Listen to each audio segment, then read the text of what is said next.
want to lose fat but still confused? Should you cut carbs, sugars, or skip some meals? No. The truth is, all you have to know is one simple thing, that is calories. इसलिए in this video, I will break down what are calories, why do they matter, and how you can use them to start your fat loss journey.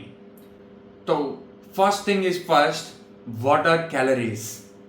बचपन में हमने पढ़ लिया था कि force को Newton's में गिनते हैं और pascals are used for pressure.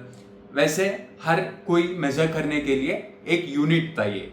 तो अब वैसे ही ये आता है कैलोरीज, एनर्जी. हम फूड ले रहे हैं, उस फूड से हमें एनर्जी मिल रहा है, तो उस एनर्जी को एक यूनिट दिया हमने कैलोरीज करके है. अब अगला आता है, why do we need calories. अब कैलोरीज क्यों चाहिए हमें? भाई हर चीज के लिए चाहिए. अब मैं बात कर रहा हूं तो उसके लिए भी मुझे कैलोरीज चाहिए. कैलोरीज मैंने क्या कहा, calories are the unit for energy. तो हमें बात करने के लिए एनर्जी चाहिए, तो सोने के लिए एनर्जी चाहिए, चलने के लिए एनर्जी चाहिए. जैसे अभी तुम मेरा वीडियो देख रहे हैं, अगर हंस भी रहो तो उसके लिए भी एनर्जी चाहिए. ठीक है, तो हर चीज के लिए तुम्हें एनर्जी चाहिए.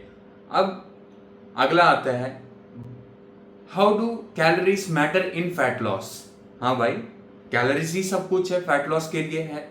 Fat loss equal to calories. क्यों? मैं कहता हूं, आ जाओ. अब हर बंदे को, जैसे मैं हूं, मैं इतना लंबा हूं और मेरा वेट इतना है. मेरा वेट और हाइट के हिसाब से हर दिन मेरा काम जो भी है, मैं सुबह उठने के बाद रात फिर सोने तक मुझे एनर्जी अंदर चाहिए. जो जितना भी मेरा सेल्स है अंदर, उन सब के लिए एनर्जी चाहिए होता है. तो वो एनर्जी कहाँ से मिलेगा? फूड से मिलेगा. अब मेरे को वो एनर्जी कितना चाहिए, कितना फूड लेना चाहिए, वो होता है मेरा डेली एनर्जी एक्सपेंडिचर कितना है करके. उसको कहते हैं हम सिंपल वर्ड में मेंटेनेंस कैलोरीज. अब ये मेंटेनेंस कैलोरीज से फैट लॉस की क्या लिंक है? तो इसको मैं एक बैंक, जैसे हमारा बैंक मान लो कोई सेविंग्स अकाउंट पड़ा है हमारे पास, हम जितना अर्न कर रहा है उससे ज्यादा खर्चा कर दिया तो क्या होगा तुम्हारा? में जो अर्निंग कर रहा है, तो पैसा अर्निंग को तुम सोचोगी एज ए एनर्जी, कैलोरीज ले रहे हो, तो उसको ज्यादा खर्चा कर रहे हो, स्पेंड कर रहे हो, तो तब तुम in depth fat loss journey में चल जाओगे.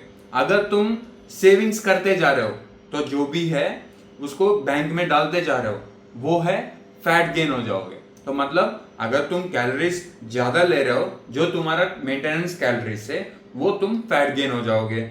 अगर तुम्हारा मेंटेनेंस कैलोरीज से कम खाना खाओगे, मतलब पैसे को खर्चा कर रहे हो, जो तुम्हारा सेविंग अकाउंट से निकाल के खर्चा कर रहे हो, तो तुम फैट लॉस हो जाओगे. तो अब आता है नेक्स्ट, ये कैलोरीज कह रहे हो तुम, ये कैलोरीज कहाँ से मिलते हैं? ऑफ कोर्स हमारा फूड से मिलता है. तो फूड में अब ये कैलोरीज दो तरीके में होता है. एक होता है मैक्रोन्यूट्रिएंट्स और दूसरा होता है माइक्रोन्यूट्रिएंट्स. जो हम कैलोरीज गिनने के लिए कंसिडर करते हैं वो है मैक्रोन्यूट्रिएंट्स, जो है कार्ब्स, प्रोटीन्स और फैट्स. अब एक एक के बारे में देखते हैं. कार्ब्स क्यों चाहिए हमें? पूरा एनर्जी देते हैं हमें, मतलब हमारे बॉडी के अंदर जो सेल्स है उसको एनर्जी मिलने के लिए वो कन्वर्ट होता है carbs as a energy source. दूसरा आता है प्रोटीन्स. अब प्रोटीन्स हमें क्यों चाहिए? एक चाहिए मजिल बढ़ाने के लिए. मजिल अगर टूट गया तो उसको रिपेयर करने के लिए, और जो भी हमने फुलनेस, मतलब थोड़ा सा भी खा लिया, थोड़ा हमें उसको डाइजेस्ट करने में ज्यादा टाइम लगता है, तो उतना देर हमें ये नहीं लगता है कि फिर से भूख ना लगे.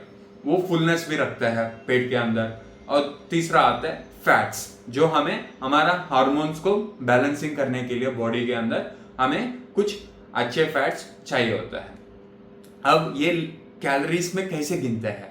अब कार्ब्स मतलब हमारा जो हर दिन की खाना है, जैसे राइस है, रोटी है, ओट्स है, ब्रेड है, ये सब कार्ब्स में आ जाता है. और कार्ब्स की 1 ग्राम से हमें 4 कैलोरीज मिल जाता है. सेम वैसे ही प्रोटीन सोर्सेस बहुत सारा है. अगर वेजिटेरियंस हो तो सोया चंक से मिल जाता है या पनीर से मिल जाता है, थोड़ा बहुत दही दूध ये फैट्स के साथ मिल जाता है। और नॉनवेज वाले के लिए एग्स से मिल जाता है, और चिकन मटन जो भी है नॉनवेज आइटम्स उन सब चीज़ों से प्रोटीन मिल जाती है। प्रोटीन का भी सेम वैसे ही है, 1 ग्राम की प्रोटीन लेने से हमें 4 कैलोरीज मिल जाता है।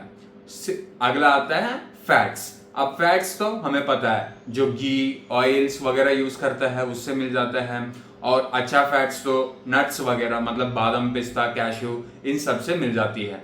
बट फैट से 1 ग्राम की फैट से हमें 9 कैलोरीज मिल जाती है, जिसके लिए हम ख्याल रखना होता है।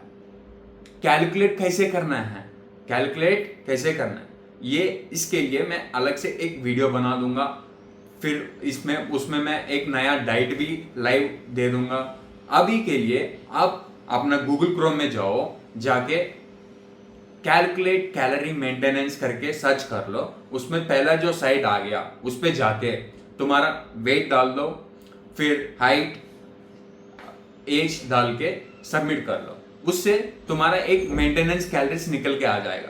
जैसे मैंने कहा था, अब तुम्हारा फैट लॉस करना है तुम्हारा गोल, तो तुम उस मेंटेनेंस कैलोरीज से कुछ कैलोरीज घट के खाना होगा, ठीक है। अगर तुम्हें फैट गेन करना मतलब मजिल गेन करना है, वेट गेन करना चाह रहे हो, तो तुम्हें ज्यादा कैलोरीज खाना है।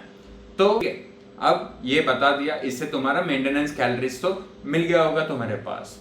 अब सबसे पहले ये कैलोरीज वगैरह आने के बाद फैट लॉस में लोग कुछ मिथ्स है, मतलब फैट लॉस जर्नी में, जैसे कि मुझे कार्ब्स कट करना चाहिए। अब मैं कार्ब्स बोला, प्रोटीन्स बोला, फैट बोला, तो लोग बोलते हैं कि फैट्स को मुझे कार्ब्स को कट करना है, फैट्स को कट करना है। नहीं भाई, ऐसा नहीं होता है। मतलब या और कुछ मिथ्स है कि अगर मैं रात का खाना बंद कर दिया या उससे भी मेरा कैलोरीज बच जाएगा, या नहीं तो लोग कहते हैं कि तुम कोई सप्लीमेंट ले लो जिससे तुम्हारा फैट लॉस हो जाएगा। नहीं भाई, नहीं, सब कुछ तुम्हारा कैलोरीज के हिसाब, तुम जितना कैलोरीज ले रहे हो, कितना कैलोरीज खर्चा कर रहे हो, उसी पे डिपेंड करता है तुम्हारा fat loss journey. So finally remember that fat loss isn't about any magical diet or any secret foods. It's all about your calories in versus calories out. जितना खा रहे हो और जितना खर्चा कर रहे हो. So keep them track and stay consistent and results will follow you.